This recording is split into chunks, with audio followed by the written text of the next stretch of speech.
Ladies and gentlemen, today I'm creating some nice post-apocalyptic artwork and I'm telling you a thrilling story about it. And afterwards I'm gonna tell you something about the theme of this month. I mean, it's pretty obvious, apocalypse.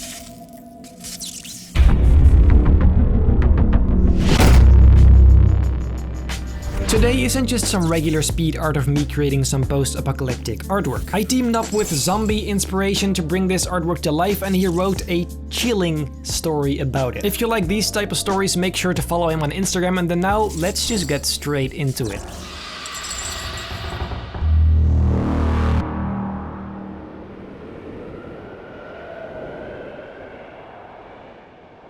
From the dawn of time, people had been born into this life, whatever fate had been given to them.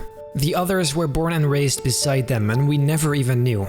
We watched them until there were too many of us to count, all breathing and occupying the same space. Some grasped the challenges of life almost instantly, and others never really understood it at all, although we were all wired differently. With the repetitiveness that every day burdened us with, we tend to lose sight of people around us. Even I lost sight. They were all around us, without anyone ever knowing. Bill from accounting, Kylie from human resources, and even my boss, Jared. Just as it was starting, the real humans discovered the new ones, the intruders. All because one was found by their own mistake, their own unusual behavior. Slowly, the rest of the masses of whatever they were began popping up around the globe. Within the first culprit's home, the authorities found makeshift alien technology. The microwave was forged into a different type of tool than heating up human food. The restrooms were blocked off like they were never even used. But the weirdest thing was the entire house was spotless and bare. Nothing was on the walls and there wasn't any furniture. And the closer our people were to truly discovering what these things were, it was too late. Of course, some of our own became activists for these intruders, but their efforts for peace were not justified enough for our authorities. Governments banded together and began tracking down and imprisoning every single one of these strangers. We had no clue how capable they were, so big measures were required. This is where everything went wrong. During the summer of 2067, the intruders became hostile and turned against us. They started wearing strange red space-like suits and carried heavy rifles. The weapons from Earth were no match for this new and unknown technology. The war had begun. In the middle of all the chaos, I was so busy worrying about myself that I never thought of the reason why they wore those red suits. It wasn't hard to spot these strangers at all. Their color was vibrant, their screams were haunting, and the loud pulse-like gunfire could be heard from a mile away. I feared what kind of ammunition they were packing, but my Python was all I had. It was all I needed. Each bullet that left the barrel hit those red suits like it was the gun's only purpose. My only purpose. They took my sweet wife and my baby daughter from me. As a war we never expected to fight continued, they were among the many sacrificed or taken. My own family was stolen from me. I didn't know where they were taken or if they were just killed out of my sight, but I couldn't help myself to think they were still alive. They had to be. I often wondered why they didn't take me with them, but it wasn't useful to be worrying about the wrong things. The longer I stared at the Martians, I gripped my revolver with hostility. I would find my family, even if it was the last thing I did. As I sat down just outside our old fan, I took in the sights that I had to become a killer. Whether it was human or not, justified or not, I was killing them. I was going to kill every last one of them to get my family back into my arms. Filled with hate and anger, all I wanted to do was waste the rest of my ammunition into their fallen bodies. I knew they weren't finished with us. The war had only just begun. Gunfire echoed all over the city and nearby streets. Battles were continuing, but none of those mattered. I spun my wedding band around my finger thinking of what I should do next, but all I could do was wait. Maybe they'd come back. Maybe they would find their way home and I'd need to be there when they do. With all this time I spent waiting, my thoughts kept on how this unknown species made it here in the first place. All at once, we found them, but how long have they truly been here? Why were they here? Why here on Earth? Things were happening all around me, I could feel it. In the distance, I began seeing beams of light heading towards the sky. It was at this moment that I saw what the sky actually looked like. A huge scar appeared in space. It was a gash of fluorescent blues and purples. The beams of light were too far away from me to act upon, but I'd had the feeling that I'd need backup and a lot more firepower before I could go and investigate. With my eyes trailing the sky, they eventually failed to see the horizon overlooking the cityscape.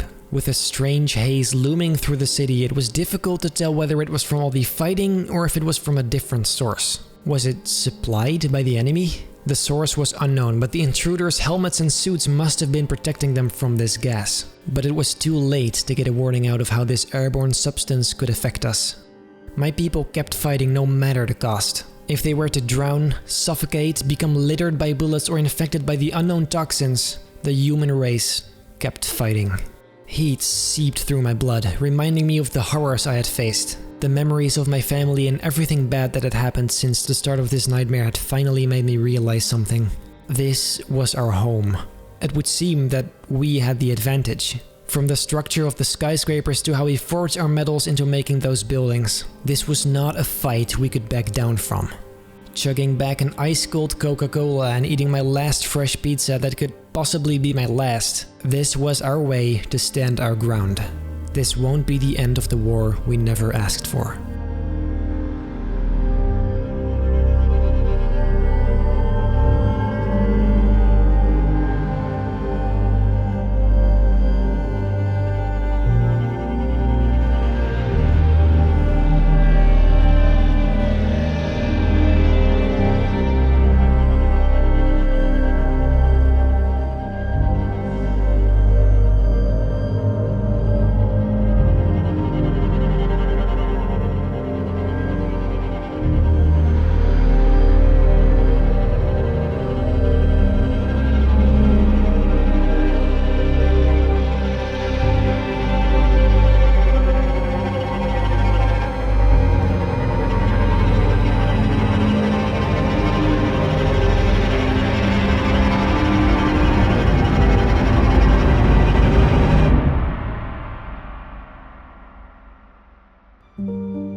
And there you go. Big thanks to Zombie Inspiration for bringing this to life. I absolutely love what you did. And then now let's take a look at the Photoshop battle for April.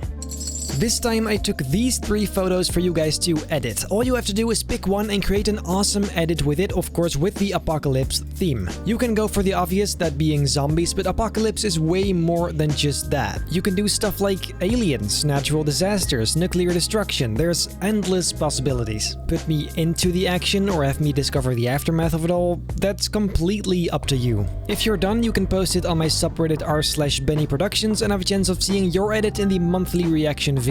The deadline for posting is April 23rd, so make sure to be on time. For additional info, rules and the photo download, visit my website bennyproductions.net/battles. I cannot wait to see what you guys make, because I love this theme like so much. But anyways, then I guess that's pretty much it for today. If you like this video, make very sure to subscribe, because that would mean the world to me, like literally. And then I hope I'll see you in my next apocalyptic video.